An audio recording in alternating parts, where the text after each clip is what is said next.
And welcome back. We've got our NBA predictions here for Sunday, October 27th. 5 games on the slate today, starting with a 12:30 or 3:30 matchup on the East Coast between the Philadelphia 76ers and the Indiana Pacers in the nightcap in San Francisco, California.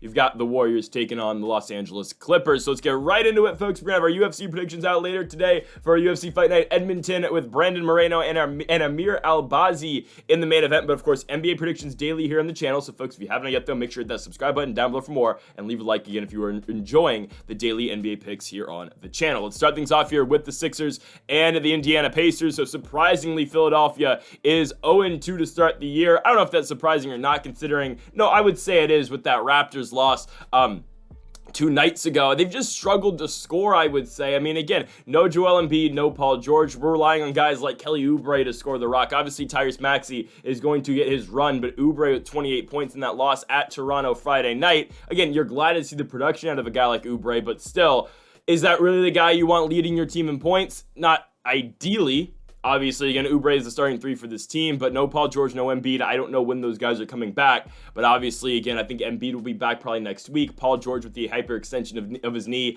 I don't know when PG will be back on the court. For the Indiana Pacers, again, this is a team that is 1-1, but they are finally playing their first home game of the season. They'll have to go on the road tomorrow and play the Orlando Magic, hence why this game is at 12:30 or 3:30, of course, over in Indiana. But I like the Pacers a lot in this game. I get it. 8.5 points is a lot for a team that just got blown out 123-98 in New York Friday night. You know, again, I don't think Tyrese Halliburton continues to play the way he does, or he is playing right now. I like to believe Tyrese Halliburton is a elite player in the game. I would like to believe Tyrese Halliburton's a top 15 player in all of basketball. And again, he's averaging 7.5 points right now. The assist numbers are down. He's only averaging 4.5 a game. But again, Tyrese Halliburton's not going to start a game 0 for 10 like he did in that game against the Knicks at Madison Square Garden. I don't think that's going to remain the same way it is. The Pacers, again, have not played in the Gainbridge Fieldhouse all season long. I think this is going to be a good momentum shift for them. They get a home game. Halliburton needs to get going. Obviously, again, he had a poor game in Detroit until he hit that game-winning 3 at the end of the game. He was, 0 for 7 from 3 until he hit that game-winning shot. I don't think Halliburton continues to play this badly. He is the star of this team. He's the leader of this team, and he is the best player on this team. Expect Tyrese Halliburton to get it going for the Pacers tonight, and I think they dominate the Sixers, and a Sixers team that has really struggled. Again, Philadelphia will not be able to play with that high-paced offense the Pacers, conduct. I think it's going to be a rough night for Philadelphia, and again, I expect the Pacers to get back on track at 12:30 today. Next up, we have got the Bucks taking on the Brooklyn Nets. The Bucks are pretty sizable favorites now. Yesterday was rough sledding for them, Friday was rough sledding for them, a loss against the Chicago Bulls. Luckily for Milwaukee, they play the worst team in basketball in the Brooklyn Nets. This is a Nets team that lost their opener to the Atlanta Hawks, stayed in that game, much better than I thought they were going to. Shout out Cam Thomas. He's by far the best scorer on this basketball team, but then their loss on Friday night to the Orlando Magic, losing that game by 15 on the road. Obviously, they had the whole scuffle at the end of the game with some fan who called Ben Simmons trash, and Dennis Schroeder came up to him and said, "Hey, who called Ben trash?" That's great. But the Brooklyn Nets, unfortunately, are just not very good at basketball. Now, Dennis Schroeder, he is the starting one of this team. And the thing is, besides Cam Thomas, what does this team really offer? I'll make the case Schroeder's been playing some good ball this season, but besides Thomas and Schroeder, the rest of the team is really lacking, man. And I get it, the Bucks haven't played great basketball yet this season. Giannis, again, is always going to be dealing with an injury, it seems like, but Giannis is going to be playing today. Chris Middleton is still out, so Taurean Prince, again, will have an extended look off the bench, and in minutes-wise, Prince has been averaging 30 minutes a game, and hey, he's averaged 14 points a game so far this season, and again, you know what Giannis is going to bring. Giannis averages 32 so far over 2 games, Dame with 29.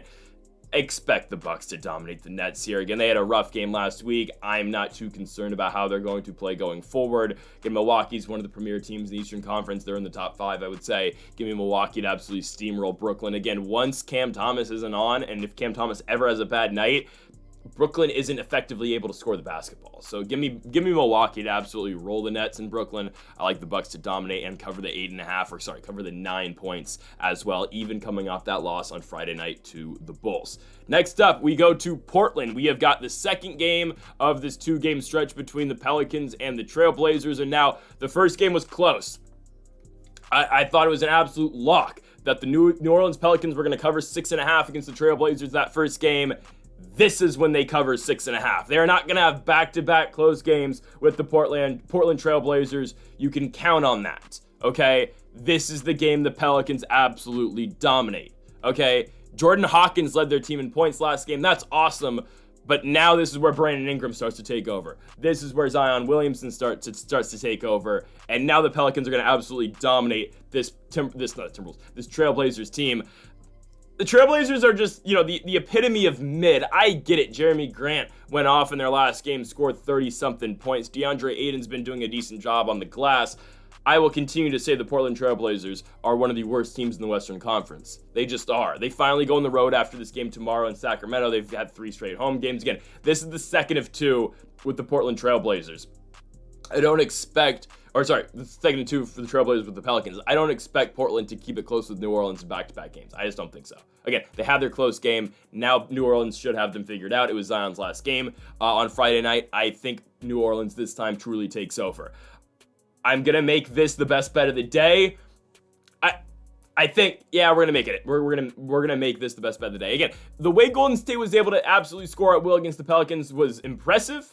I think New Orleans should be able to do the same and have the same output.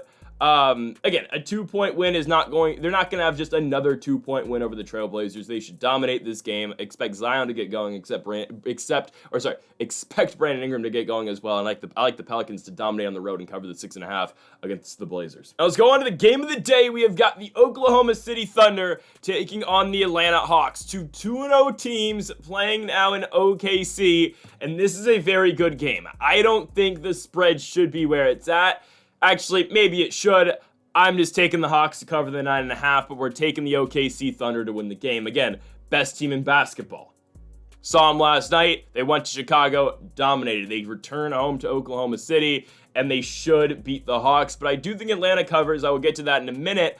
But again, OKC is the best team in the league. We talk about their depth all the time. Again, Shai Gilgeous-Alexander is the leader of this team. He's going to lead this team in scoring every single night for the most part. But again, there are other guys in this team that can get it done as well.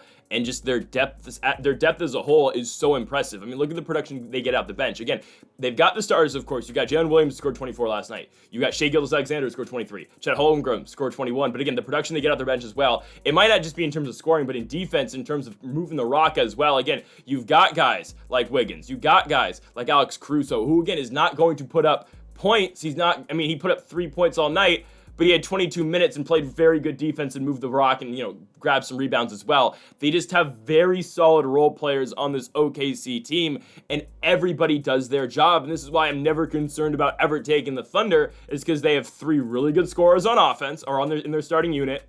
They got Shai, they got Jalen Williams, they got Chet Holmgren, and their defense, again, in their second unit is incredible as well. Again, I didn't even mention a guy like Cason Wallace, who got the start last night. Only scored 9 points, but played pretty solid defense. Again, he didn't even hit a 3. But again, this isn't even the Thunder at their full capability yet. Again, Cason Wallace played 29 minutes and didn't hit a 3-pointer.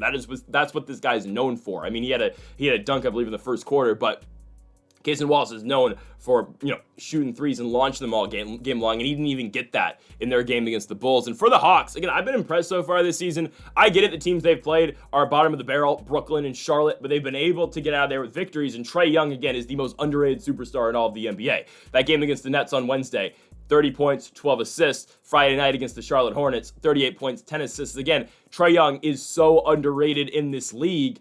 And I think they lose tonight, but I do think Atlanta starts the season 4-1. They're going to get back-to-back games in a home and home on Monday and Wednesday against the Washington Wizards, and I'd expect Atlanta to win both those games as well. We might get some pretty good odds for that game on Wednesday night. We will see. But I absolutely love the Thunder this season. I'm going to like the Hawks a lot, too. Again, I really like what Trae Young does for this basketball team. 34 points on average so far this season, 11 assists. I understand it's only 2 games so far this year. But Trae Young, again, is an elite player in this league, and he is an underrated superstar as well for the Atlanta Hawks. Give me Atlanta to win, give me Atlanta to cover. But OKC, again, is still the best team in basketball as a whole. Shai Gilgeous-Alexander and the guys will go in there and win the basketball game. But I do think the Hawks keep it competitive off the back, of course, of Trae Young. Let's go on to the nightcap. We go to San Francisco. We have the Golden State Warriors taking on the Los Angeles Clippers. Guys, I'm taking the Clippers, not just to cover. You can keep your points. We're taking the Clippers to win. I think the Warriors are a little bit overrated. I think they are.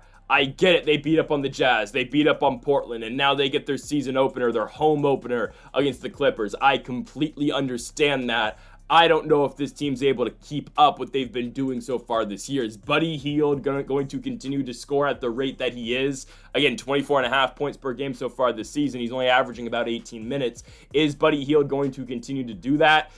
I don't know. I really think he's going to cool off eventually. Steph Curry still hasn't truly gotten going. But I just think the Clippers are able to shock the Warriors here. I don't think the Clippers have been playing bad basketball. I was looking at this game. I saw the odds and I saw the line. I was like, okay, is maybe Harden not playing? Is Norman Powell not playing? No, everyone is playing for the Clippers except for Mo Bamba. So, I mean, whatever. Kai Jones is just going to get more minutes off the bench for Los Angeles in this game. That's fine. I think the Clippers win this game. Again, Norman Powell dropped 37 last night on the road against the Nuggets. And again, what has happened to the Denver Nuggets? I don't know. They will be fine. But shout out to Zubac, hauling in 15 rebounds. James Harden, again, moving the rock, 16 assists. The Clippers, guys, they had a close game in their first one in the Intuit Dome against the Suns. And then last night, again, beating the Nuggets. I think they make it back-to-back games where they go on the road and win against a very good team. I think the Warriors, again, are a little bit overhyped just because the teams they've played, Portland, Utah. I think the Clippers go in there and shock the Warriors. Again, I don't even think the Clippers are all that. I just think they're a team that's going to be able to hang around a lot. And when they get Kawhi Leonard back, they're only going to improve. Again, I'll say it personally, I've been surprised with Los Angeles, or at least the Clippers, because both Los Angeles teams in that fact, but still, I've been surprised about their capability to stay in games. Again, I did not think they were going to remain that competitive in that OT loss against the Suns, and I did not definitely think they were going to beat the Nuggets last night as well. So give me the Clippers to actually go in there and win that game. I get their big underdogs, plus 325. I'm just not sold on the Warriors just yet. I don't think they keep up what they're doing. I understand, again, Curry's going to score, obviously, but I don't think the supporting cast, like Buddy Hield, like Moses Moody off the bench, I don't think those guys are going to continue to score at the rate that they are. It's going to be the Clippers to win and shock a lot of people here on Sunday night. So, folks, thank you all for watching our NBA Sunday predictions here on the channel. Make sure to hit that subscribe button down below for more. Make sure you like if you enjoy the video. Folks, thank you all for watching. We'll be back tomorrow for our Monday predictions, as well as our MMA predictions, our UFC predictions coming out on the channel later today as well. Folks, thank you all for watching, and Mamba forever.